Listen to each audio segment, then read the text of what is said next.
Good afternoon, everybody, and thank you for joining us for the 101 Apprenticeships and Trainees session this afternoon.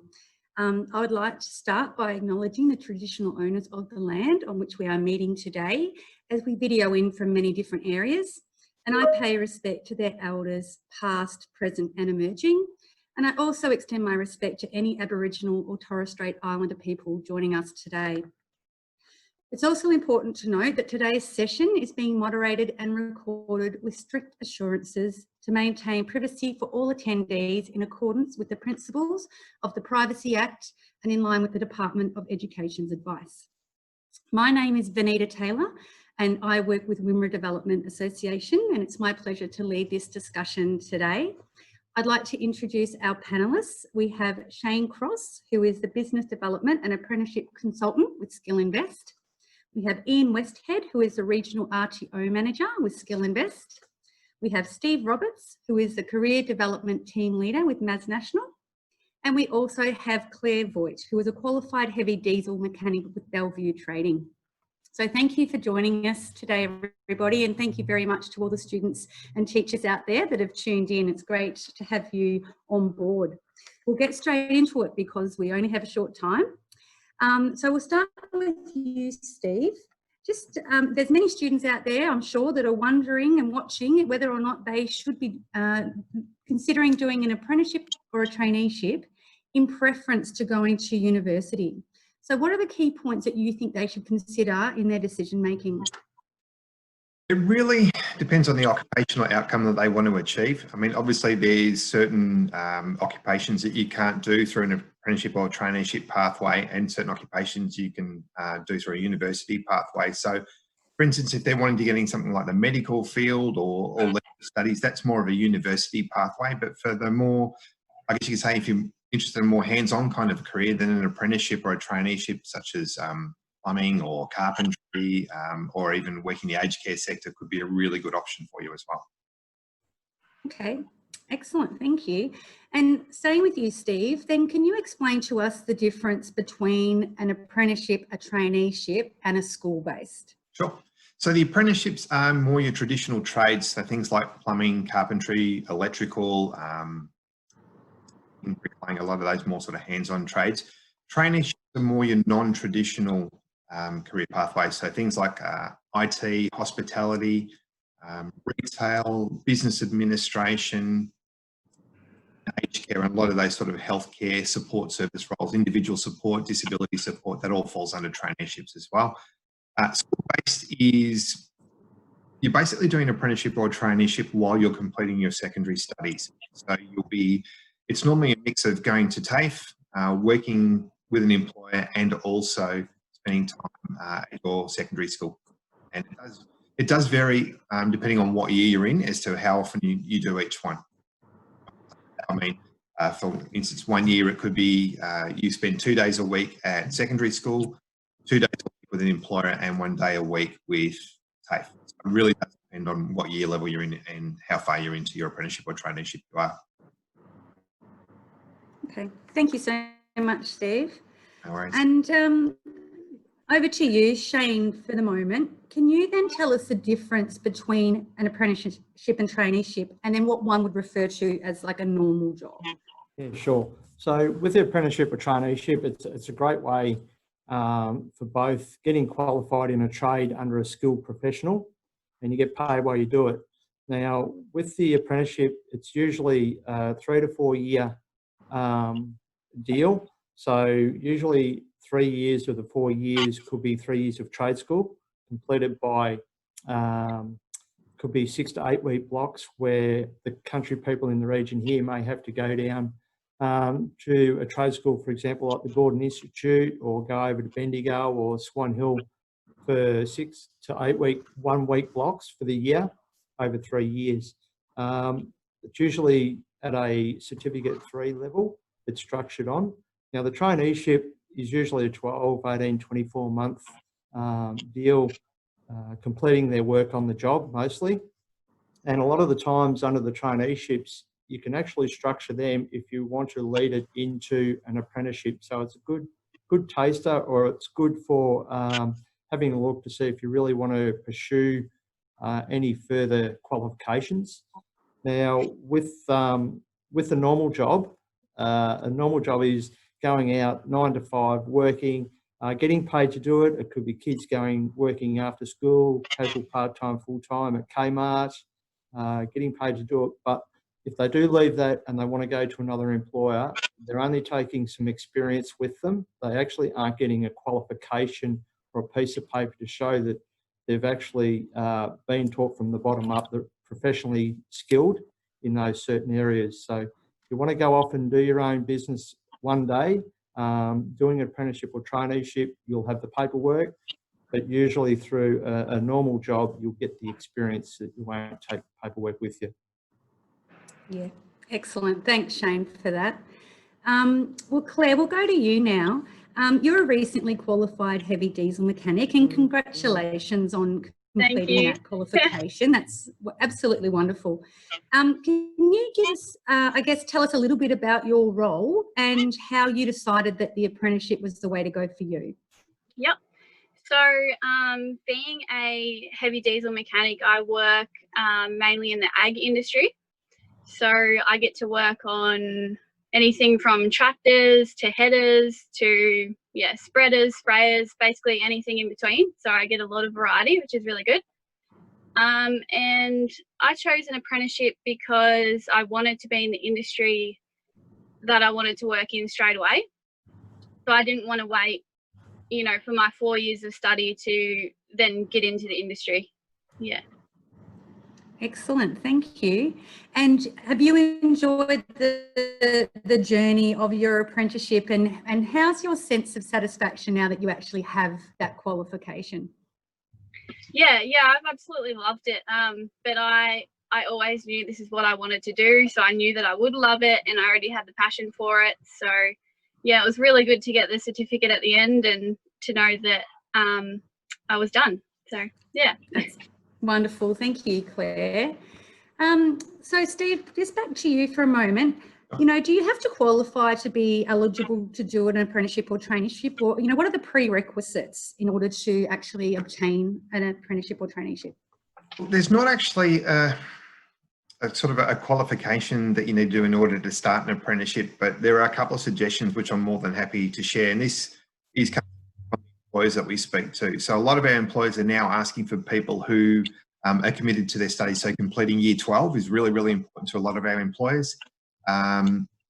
Also having an amazing attitude, and employers are really strongly on that, because they basically want people who are going to come in and work hard, be respectful, be on time, and be willing to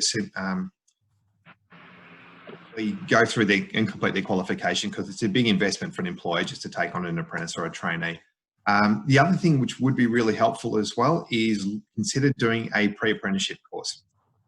So 16-week full-time study. If you don't do it through like a school-based apprenticeship where you can do a Cert 2 while you're at school, but it gives you a really good taste for the industry. You understand a little bit more about what the day-to-day roles are going to be. And also, if you haven't got much of a working history, and if your class tutor or teacher is really happy with the effort that you put in the class, they can often be a reference for you. Yeah, that's excellent. That's great advice, Steve. Thank you. Something to definitely consider if you're unsure which way to go. So thank you. So Ian, we'll go over to yourself now as the RTO manager with Skill Invest. And Shane did touch on it a little bit, but how is the study and the learning linked to an apprenticeship and a traineeship? And do you do that as part of your working hours, or is that outside of your working hours? Yeah, that's a good question, Vanetta. Excuse me, apprenticeships are really a journey of learning. So apprenticeships and traineeships, and you may know a little bit about that occupation when you come into the apprenticeship or the traineeship, but through the training organisation, we provide skills and knowledge, and they come together as part of that apprenticeship or traineeship journey to develop the individual skills and knowledge in that field. So all of our trainers have experience and knowledge in those industry areas. So as Claire would know, as an apprentice coming into the heavy auto stream, she would have gone through that process of learning a whole range of skills and knowledge that are associated with that.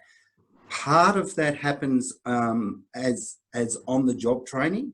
So your supervisors would be providing you with training opportunities.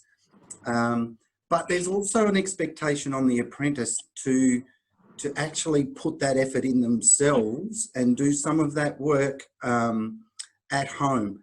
You know, there's a theory component, which is the knowledge, and then you apply the theory, which is the skills. So it's a combination of both. Excellent. Thanks, Ian, for that. So, Claire, well, back to yourself then. Having gone through that whole process, how did you balance the work and study? And, you know, and are there any tips that you could offer our audience in how to go about that successfully? Yeah. So I found it quite easy to balance, because your time away to study, to go to trade school, you go a week at a time, every 6 to 8 weeks, and it's always scheduled. So you're there to do your work, and as long as you do what you're meant to do in the right amount of time, then there's no need to take it home and have it sort of affect your work life, I suppose. Yeah. So basically just prioritising that and not leaving it to the last minute is always good advice in everything in life, isn't it? Yeah, wonderful. Thank you, Claire. So, Shane, this is, I guess, a really important consideration when people consider doing an apprenticeship or traineeship. Are people guaranteed full-time employment at the end of their apprenticeship or traineeship? Or if not, you know, what's the likelihood of that actually happening for them? Most employers will put a trainee or an apprentice on. They'll invest in them, so they're hoping, if they've got enough work at the end, to keep them on. They aren't guaranteed anything. I guess it's like us with our work. We're not guaranteed everything at the end of the day.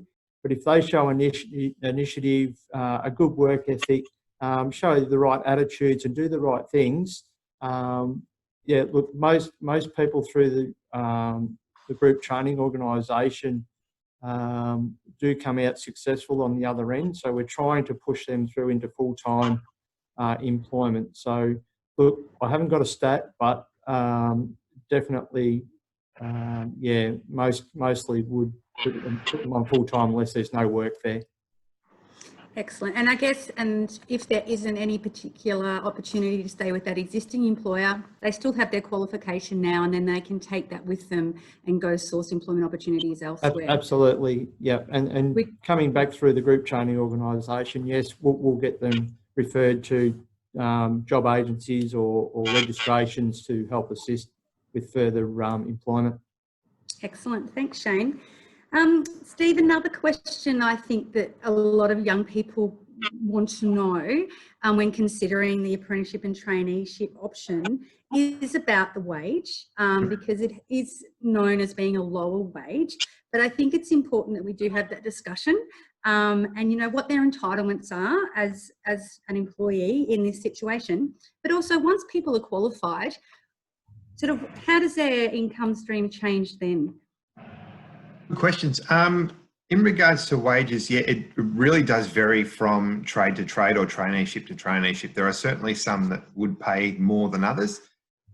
Great examples are plumbing and electrical. They're both licensed trades, so traditionally the two highest paying trades.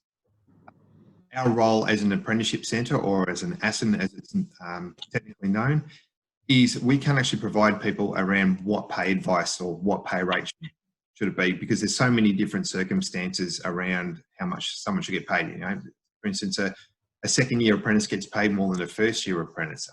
There could be wage subsidies available to them or to their employers if they have a disability, or if they're of Aboriginal or Torres Strait Islander background. So there's a lot of variables in there. So that's one reason why we're not actually permitted to give pay advice and tell people how much they get paid. There's an award that everyone needs to be paid, but some employers should pay above that award as well. Okay, excellent.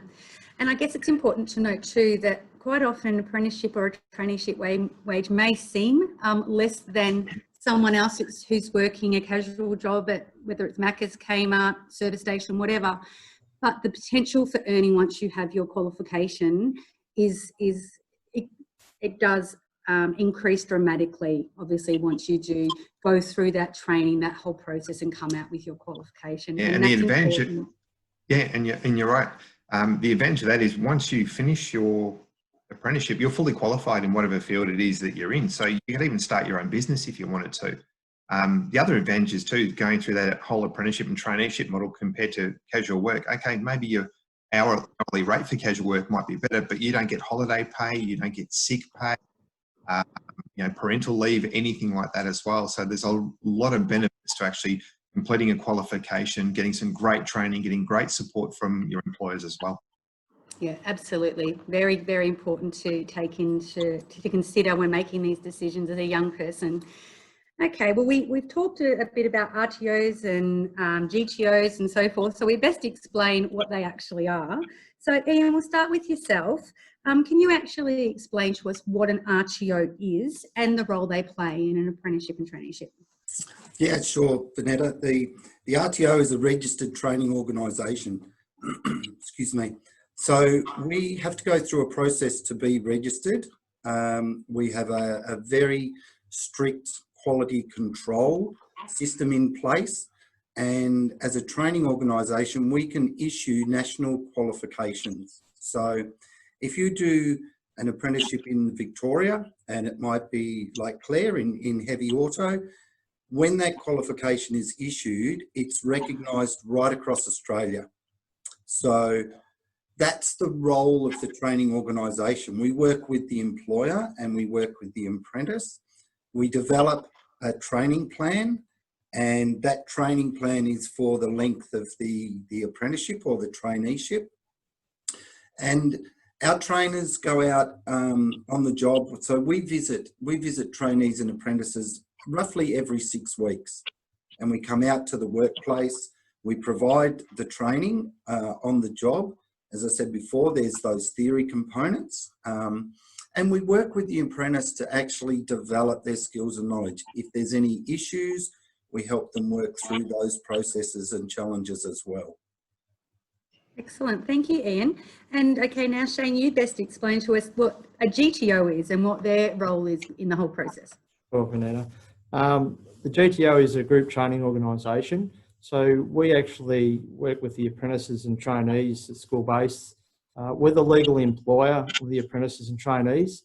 And what we do is we host them out to a business or a company, and we call them a host employer. What we do is we dedicate our consultants to the apprentice or trainee to look after them through the duration of their apprenticeship or traineeship. So if there's any issues or problems, they've actually got somebody to fall back to help and assist them with anything. We look after everything, all their wages, their super, their annual leave, sick leave, everything apart from the supervision and training. So the host employer are the ones that are actually training them on the job. So they're the ones that provide the supervision and training, and we'll look after them and give them support all the way through. So like Claire, she come through the group training organisation, and she had one of our consultants that looked after her throughout that apprenticeship. So if something goes a bit pear-shaped throughout the apprenticeship or traineeship and it's no fault of their own, we'll endeavour to try and rotate them through and get them with another host employer to get them through their apprenticeship or traineeship as smooth as possible. Excellent, thank you, Shane. And then there's one other important area in this apprenticeship traineeship game, and that's the Apprenticeship Centre. So Steve, can you just give us a little, tell us a little bit about that and their role? Sure.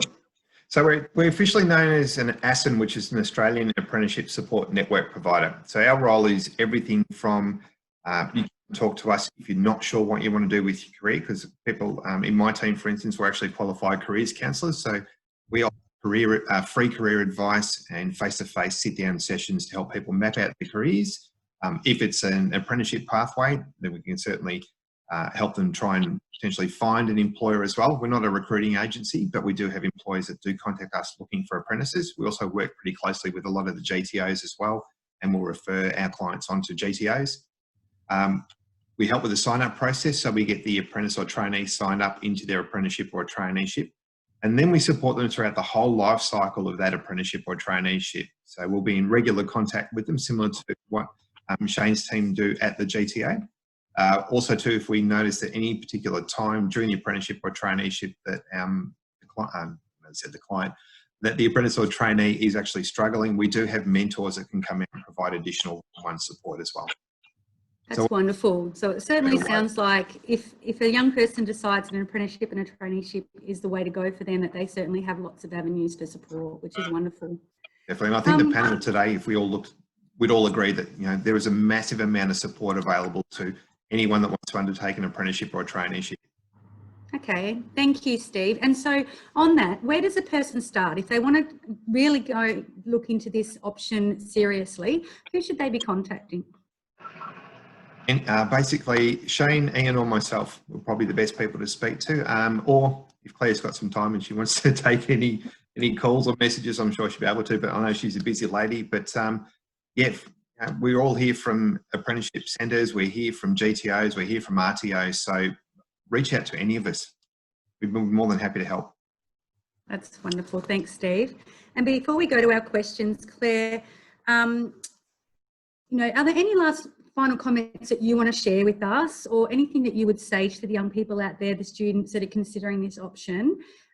Or do you just want to share what your vision is, I guess, for the next, say, 5 to 10 years? I think for some advice, I think as long as you're passionate about what you want to do, then you'll have no trouble getting through the 4 years. It'll fly by and you'll love it. So, and I think it's probably 5 to 10 years. I'm fairly lucky because I work for a dealership, so I'm able to do a lot of extra training. So we get sent away and we can do specific product training. So I'm hoping to do a bit more of that. And then maybe even a leadership role later on. Who knows? Yeah, that's it. And the world is your oyster, Claire. It's absolutely wonderful.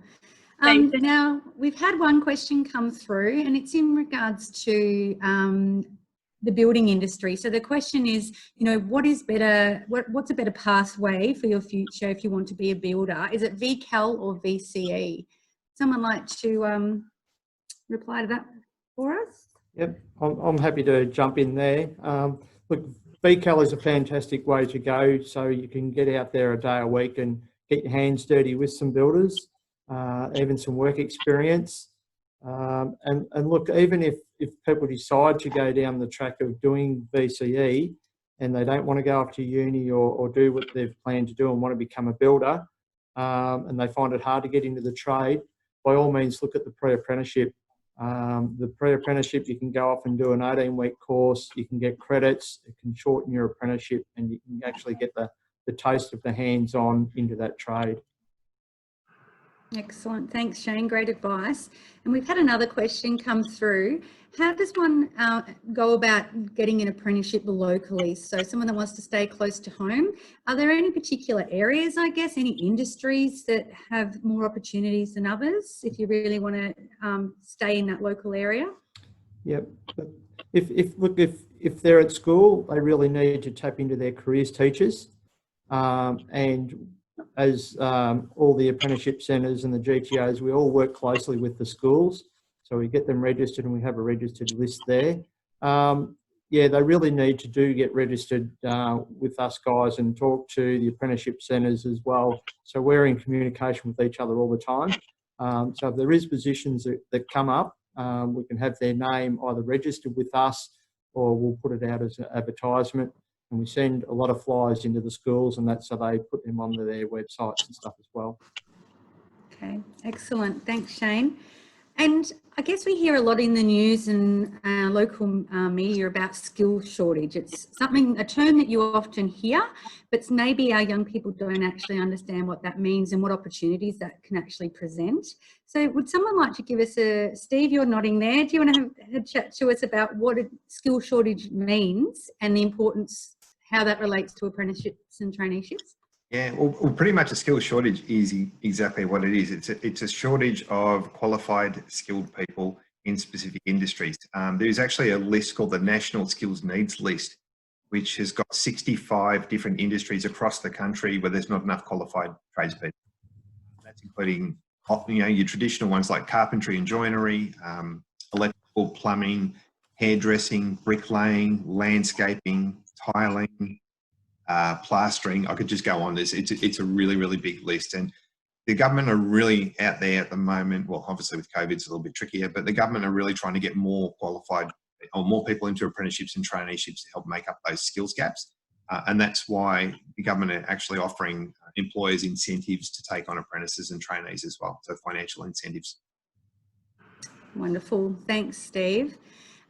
Claire, just a random question thrown out there. Are you actually driving that tractor or is it just a show? No, I'm just at the workshop today, but just for Just to make it all look authentic. But that is what you would, part of what you would do on a normal day? Yeah, so today, for example, I'm working on a four-wheel drive articulated tractor, and I'm taking the cab off to take the transmission out to rebuild it. So fairly big job today, but yeah, it's lucky it's inside because it's raining, so it's good. Well done, Claire. You're absolutely an inspiration for all the young people out there that, you know, have a passion, that they know what they're interested in, and you go out and you've achieved it. And you can just see in the way you speak that the joy that you actually get from your role. And that's what it's all about. And I guess as we wrap it up, if there's a message, one message that we can send to all the young people out there that have tuned in, and we really appreciate that you have, is that if you can find something that you're passionate about, and if you then can really dedicate and really put in, and that's important, as Steve said, you've really got to put your best foot forward and you've really got to work hard. But if you can do that, you can then turn something that you're passionate about into a career. And then there's that old cliche is, if you do something you love, you'll never work a day in your life. Go home, talk to your parents. They'll tell you how true that really is. So I want to take the time to thank everybody for joining us today. Shane, Ian, Steve, Claire, really appreciate your time. I'd like to thank the Len who have coordinated this session, and Vanessa O'Loughlin in particular.